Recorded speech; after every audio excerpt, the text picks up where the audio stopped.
ہر ایک شخص کے بارے میں جنت یا جہنم میں ٹھکانے کا فیصلہ کیا جا چکا ہے۔ آئیے روایت دیکھتے ہیں۔ عن علی رضی اللہ عنہ قال كنا مع النبي صلی اللہ علیہ وسلم فی بقیع الغرقد فی جنازۃ۔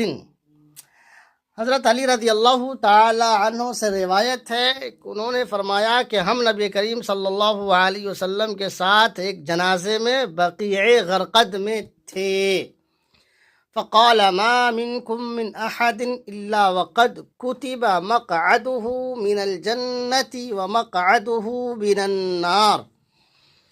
چنانچہ رسول اللہ صلی اللہ علیہ وسلم نے فرمایا تم میں سے ہر ایک شخص کا جنت یا جہنم مقدر کیا جا چکا ہے۔